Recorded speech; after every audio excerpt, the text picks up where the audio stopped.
عربی والا امریکن یا برٹش. اسی طرح اس کا بتا دیا گیا کہ یہ نبی صلی اللہ علیہ وسلم کی بلسانے کا آپ کی زبان کے اندر، محمد صلی اللہ علیہ وسلم کی زبان کے اندر یہ قرآن اترا ہے. یہ بات ہو گئی، اس لیے میں مختصر طور پر بات کر کے آگے بڑھ رہا ہوں. اسی طرح قرآن مجید نے سیاق و سباق کو بالکل متعین کر دیا. سیاق و سباق کو متعین کرنے کا مطلب یہ ہے کہ اللہ تعالیٰ نے ہسٹوریکل سیاق و سباق اور اس دونوں کو اکٹھا کر دیا. میں معافی چاہتا ہوں، میں گھڑی دیکھ رہا تھا، میرے خیال میں گھڑی 10 منٹ اوپر چلے گئے. معافی چاہتا ہوں، میں سوالات کے لیے حاضر ہوں. یہ 10 منٹ مزید ایڈ کر سکتے ہیں ہم سوالات کے لیے. اور شکریہ یہاں پر روک صاحب. لیتے ہیں.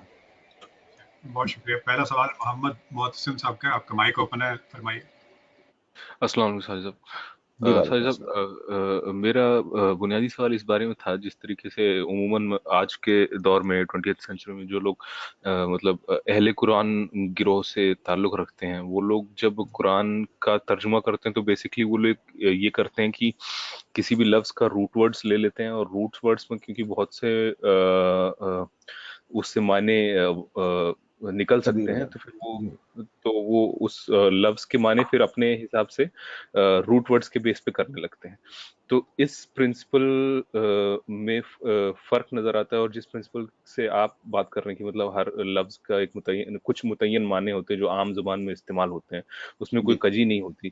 تو ان اصول کی بنیاد پہ پہلی چیز کیسے ہم فرق کرتے ہیں. دوسری چیز یہ کہ جب ہم عربی لغت اٹھاتے ہیں، کوئی ٹریڈیشنل لغت اٹھاتے ہیں، تو اس میں بھی جب وہ لوگ کسی لفظ کو بیان کر رہے ہوتے ہیں تو اس میں بھی لفظ کے بیان کرنے سے پہلے یہ بیان کرتے ہیں کہ یہ روٹ ورڈ اس کا یہ ہے اور اس میں اتنے معنی پائے جاتے ہیں.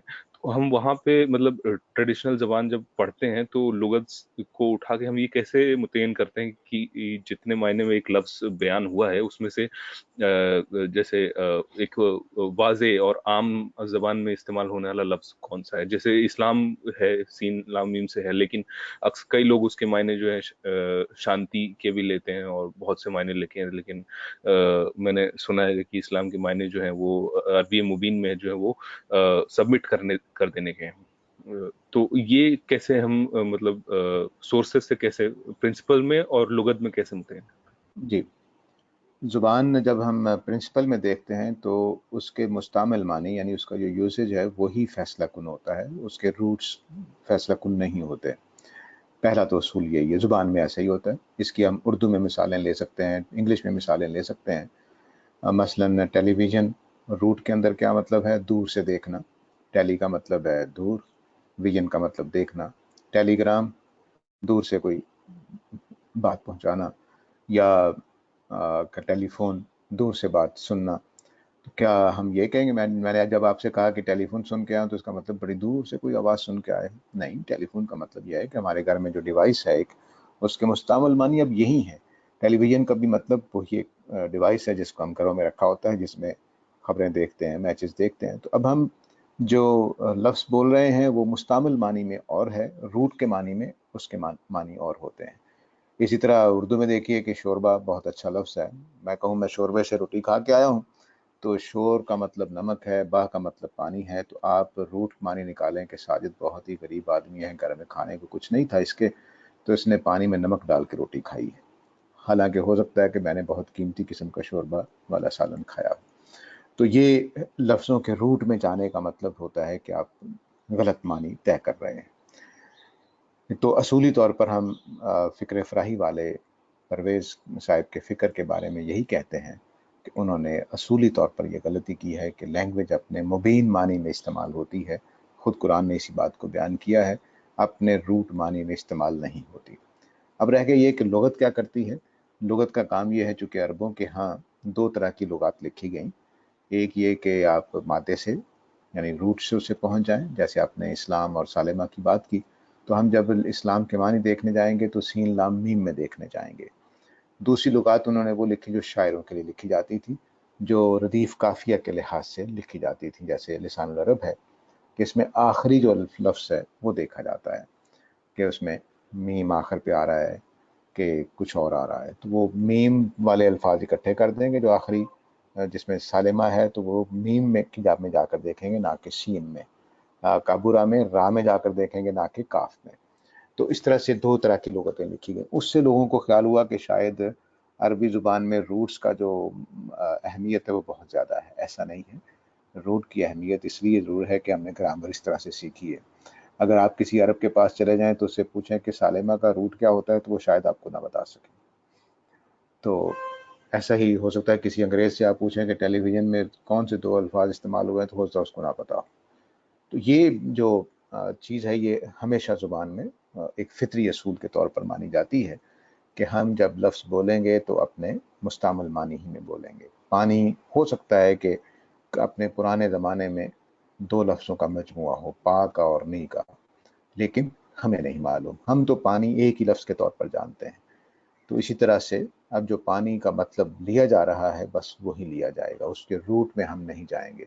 ہو سکتا ہے کہ اس کے روٹ میں کیچڑ کا مفہوم ہو سکتا ہے اس کے روٹ میں برسات بارش کے پانی کا مفہوم ہو، ہمیں نہیں معلوم. ہم آج مستعمل معنی میں اور جس معنی میں لے رہے ہیں آج کی کتاب اسی طرح سے سمجھی جائے گی. اب رہ گئی ہے کہ ہم کیسے معلوم کرتے ہیں، تو ہم اس طرح سے معلوم کرتے ہیں کہ ان کے کتابوں کو پڑھتے ہیں، ان کے مفاہیم، جیسے ہم اپنے اردو کے بارے میں جانتے ہیں کہ جو بھی مفاہیم زیادہ استعمال ہوتے ہیں، جو انگریزی والے ہیں وہ انگریزی کے بارے میں جانتے ہیں تو ان کا مطالعہ ہوتا ہے، اپنی زبان سے واقفیت ہوتی ہے جس کی وجہ سے فیصلہ ہوتا ہے. تو ہم عربی کو اتنا پڑھتے ہیں کہ ہمیں پتہ چل جاتا ہے کہ عربی میں کون سے الفاظ کس معنی میں مستعمل ہیں.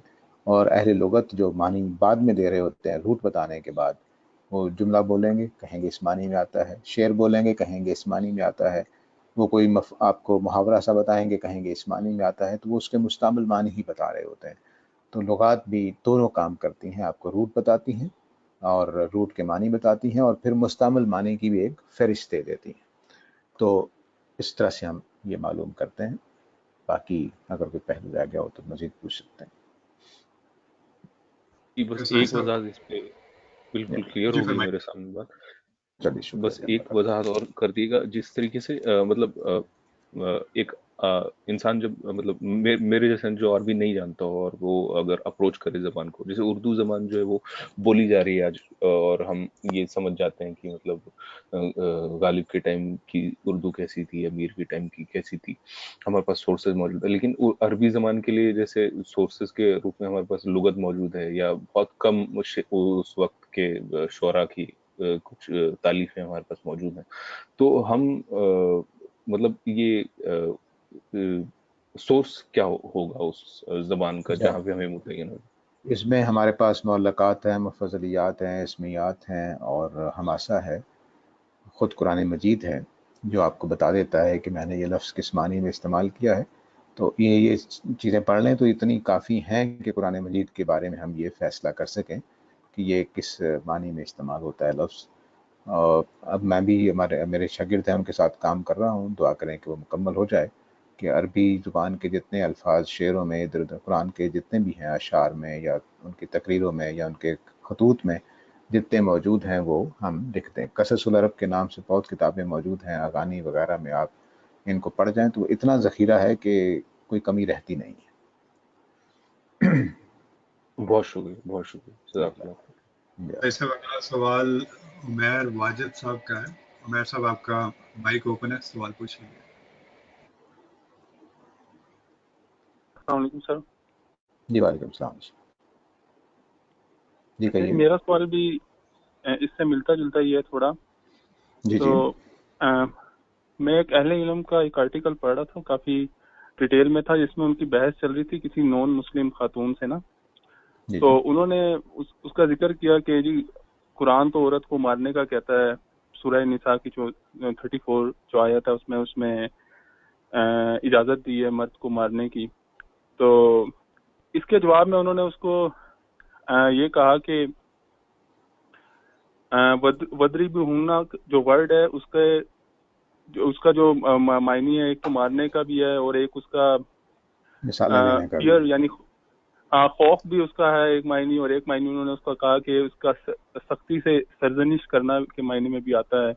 تو انہوں نے کہا کہ اس کی جو یہاں پہ جو اس کا مفہوم ہے وہ سختی سے سرزنش کرنے میں ہے. خیر یہ کیا کہ انہوں نے اس کو تو مطمئن کر دیا وہاں پہ. تو اب یعنی کیا یعنی جو مشہور معنی ہے وہ تو مارنا ہی ہے، یعنی جو ہم نے یعنی قسم کا پڑھا ہے. تو اس طرح جو وہ کنورسیشن کر کے آپ یعنی دوسرے کو لاجواب کر دیتے ہیں وقتی طور پہ، تو کیا یہ صحیح ہے؟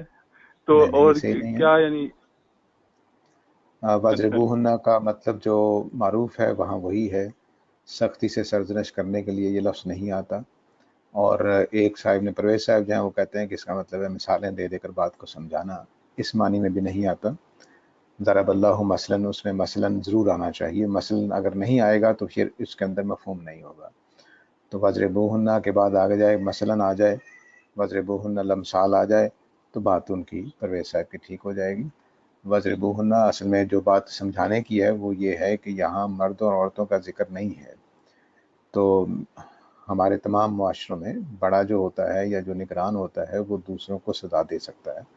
مثلا میرے والد صاحب مجھے مار سکتے تھے، اور ایک شوہر اپنی بیوی کو، اگر بیوی نشوز کرے، عام حالات میں مارنے کی بات ہی نہیں ہو رہی ہے، تو نشوز کی صورت میں وہ گھر بچانے کے لیے اپنی بیوی کو کچھ سزا دے سکتا ہے، ہلکی پھلکی سزا۔ نبی صلی اللہ علیہ وسلم نے اس کو واضح کر دیا ہے کہ ہلکا پھلکا مارو گے، ایسا نہیں کہ کوئی جسم پہ نشان پڑ جائے، ایسا نہیں کہ کوئی چیز ٹوٹ جائے۔ تو ہلکی سی میں تھپڑے کے لگا دینا یہ کوئی حرج کی بات نہیں تھی پرانے زمانے میں بھی اور آج کے زمانے میں بھی۔ لیکن بہرحال چونکہ اب جدید زمانے میں ہم نے فیمنزم کے بعد اس بات کو قبول نہیں کر رہے، تو قرآن مجید اپنی جگہ پہ کھڑا ہے۔ اگر آپ نے اس کی اس بات کو نہیں ماننا تو آپ یہ کہہ دیں کہ اللہ تعالیٰ نے غلط شریعت بتا دی ہے، اس کا کیا، اس سے فرق کیا پڑتا ہے کہ اللہ تعالیٰ کے ہاں اس سختی کو قبول کیا گیا ہے، تو اس کو ماننا چاہیے، اس میں کیا حرج ہے۔ مثلا کیا پولیس والے جب پکڑتے ہیں کسی چور خاتون کو تو وہ کیا گناہ کر رہے ہوتے ہیں، جرم کر رہے ہوتے ہیں؟ اس وقت اگر شور مچا دی جائے کہ امریکہ میں عورتوں کو مارا جاتا ہے تو یہ کیا درست رویہ ہوگا؟ تو شوہر کو، ایک سمجھدار شوہر کو، جذباتی قسم کے شوہر کو نہیں، بیوی کو نشوز کی صورت میں جب وہ گھر نہیں چلنے دے رہی، شادی کو ناکام کرنا چاہتی ہے، گھر کو برباد کرنے پہ تیار ہو گئی ہے، تو اس کو تھوڑی بہت سزا دینے کی اجازت دی گئی ہے۔ بس اتنی سی بات تھی، یہ سمجھانا چاہیے، نہ کہ الفاظ کے معنی تبدیل کرنے چاہیے۔ اچھا، اس میں جو آپ نے ورڈ یوز کیا ہے کہ جو نشوز، شاید مجھے صحیح اس کا نہیں تلفظ پتا، یہ گھر نہیں چلنے دے رہی، یہ تو پھر بہت براڈ معنی ہے، یعنی گھر تو کسی بھی بات پہ کوئی نہیں چلنے دے سکتا، تو پھر کیا ہر ایک پہ آپ کو اجازت نہیں، مل گھر جائے گی؟ چلنے نہیں، جب ہم یہ کہتے ہیں گھر نہیں چلنے دے رہی تو اس کا مطلب یہ نہیں ہوتا کہ اس نے آج کھانا نہیں پکایا۔ ہمارے ہاں تو کھانا نہ پکانے پر ہی مار دیتے ہیں، 2000 لگا دیتے ہیں، ایسا نہیں ہے۔ گھر نہ چلنے دینے کا مطلب ہے کہ گھر میں امن چین ہر چیز ختم ہو گئی ہے، نہ کوئی وہ بات مان رہی ہے، نہ ماننے کو تیار ہے۔ مثلا اس نے بچوں کو دیکھ بھال کوئی نہیں ہے، گھر کی دیکھو، گھر کھلا چھوڑ کے چلی گئی ہے، وہ اپنے دوستوں کے ساتھ کر رہی ہے، وہ اس طرح کے کام کر رہی ہے کہ گھر کا نظام تلپٹ ہو کے رہ گیا ہے۔ اس معنی میں نشوز ہوتا ہے، یعنی سرکشی اور نافرمانی کی والی صورتحال جس کو ہم کہتے ہیں۔ بالکل ویسا ہی جیسا گھر میں پاکستان میں ٹیررزم آ گیا ہے، تو ٹیررزم جو ہے وہ نشوز ہے۔ اس کا یہ مطلب نہیں ہے کہ میں یہ جب کہا کہ لا اینڈ آرڈر کا مسئلہ پیدا کر دیا تو آپ نے کہا جی اشارہ توڑنا تو لا اینڈ آرڈر کا مسئلہ ہوتا ہے۔ محاورے اپنے معنی میں بولے جاتے ہیں، لا اینڈ آرڈر کا ایک بڑا مفہوم ہوتا ہے کہ انہوں نے معاشرے میں فساد پیدا کر دیا۔ اسی طرح نشوز کا مطلب واضح طور پر ہے کہ گھر کو چلنے نہیں دے رہی۔ اس کا مطلب یہ نہیں کہ ایک دو دن کوئی کام نہیں کیا یا بیماری رہی یا اس کو تھکن تھی یا وہ اکتاہٹ کا شکار تھی، کسی وجہ سے بھی وہ کام گھر کا نہیں کرے گی تو وہ گھر نہیں چلنے دے رہا، یا گھر کا کام میں مثال کے طور پر لے رہا ہوں، ان کے اوپر یہ ذمہ داری نہیں ہے۔ لیکن مثلا گھر کو سنبھالنے کا، گھر کے اندر گھر گرہستی کرنے کا، ایک دو دن اگر خرابی ہوئی ہے تو یہ کوئی مسئلہ نہیں ہے۔ مہینہ بھی ایک آدمی بیمار رہ کے سارے گھر کو نہیں چلنے دے رہا، لیکن ایک ہے کہ اس نے کوئی بیوی والا کردار ادا کرنے سے ہی انکار کر دیا، تب جا کر یہ مسئلہ پیدا ہوتا ہے۔ تو ایک آدمی ٹیررسٹ ہو جائے اور ایک آدمی اشارہ توڑ رہا ہے، ان دونوں میں فرق ہے۔ جو اشارہ توڑنے والا ہے اس کو 200 روپے صرف جرمانہ ہوگا، لیکن جو ٹیررسٹ ہے اس کو ہم الٹا لٹکا دیں گے۔ تو نشوز الٹا لٹکانے والی سزا ہے، لیکن وہ صرف اتنی اللہ تعالیٰ نے دی ہے کہ اگر یہ الٹا لٹکانے والا کام کرتی ہے تم ایک دو چار تھپڑ لگا کر اس کو درست کر سکتے ہو، بس اس سے زیادہ کچھ نہیں۔ اور اسی طرح نشوز شوہر کا جو ہے اس کے لیے جب جا کر، یعنی شوہر بھی نشوز کر سکتا ہے کہ وہ بھی گھر نہیں چلنے دے رہا، تو اس کو قرآن مجید نے کہا ہے کہ پھر سوسائٹی اس میں مداخلت کرے گی، بہت کیونکہ شکریہ بیوی اگر مارے گی تو وہ جی۔ کچھ علماء یہ کہتے ہیں کہ یہ صرف ایک صورت میں دی جا سکتی ہے اجازت، جب اگر وہ چیٹنگ سر کی طرف جا رہی ہے خاتون۔ قطع کلامی معاف، 2 سوال اور ہیں مجھے وہ بھی لینے ہیں. اس کلاس سے متعلق سوال ہو تو ضرور کر لیں, پر میں آپ کو دعوت دوں گا, آپ اسلام اسٹڈی سرکل کی کلاس میں وہاں سارے جنرل سوال لیتے ہیں سارے صاحب, اگر آپ اس میں آ جائیں تو انشاءاللہ پھر کوئی مسئلہ نہیں ہوگا. معذرت آپ کی بات کا. یہ اچھی بات ہے, یہ موضوع سے ہٹ گئے بات, بہت اچھی بات ہے. بہت شکریہ, بہت شکریہ سائی صاحب. 2 سوال بس اور لے لیں گے انشاءاللہ. زاہد بشیر صاحب کا سوال ہے اور اس کے بعد طلت وحید صاحبہ کا سوال ہے. زاہد صاحب آپ کا. جی السلام علیکم. وعلیکم السلام. سائی صاحب میرا کوشچن ایکچولی ہے تو آج کے ٹاپک کے علاوہ, تو اگر آپ فرمائیں تو میں پوچھ لوں, ورنہ سیکنڈ وہ سوال کر دیجیے, پتہ چل جائے گا, نہیں تو پھر اگلی دفعہ زیادہ بہتر ہے, کیونکہ یہ ظاہر ہے کہ جب باقیوں کے لیے یہی اصول ہے تو آپ کے لیے بھی یہی ہوگا. تو اگر سوال ملتا جلتا ہے تو ٹھیک ہے, ورنہ اگلی دفعہ کر لیں. ہفتے کو تو زیادہ بہتر ہے. انشاءاللہ اس ہفتے کو کلاس ہوگی انشاءاللہ. ٹھیک ہے, پھر ہفتے کو کر لیں گے, کیونکہ آئی نو کہ یہ آج کے ٹاپک. آپ کا انڈرسٹینڈ کرنے کا بہت شکریہ. اسلام اسٹڈی سرکل کی جو کلاس ہے, کیونکہ وہ جنرل کلاس ہے, تو اس میں کوئی لمٹ نہیں ہے کس ٹاپک پہ سوال ہو. بہت شکریہ. Thank you sir. جی طلت وحید صاحبہ, آپ کا مائک اوپن ہے, انمیوٹ کر لیجئے, سوال پوچھ لیجئے.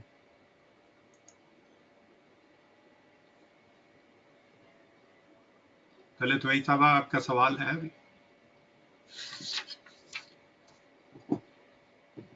سائی صاحب یہی سوال تھے. آئی نو آپ بہت تھکے ہوئے ہیں.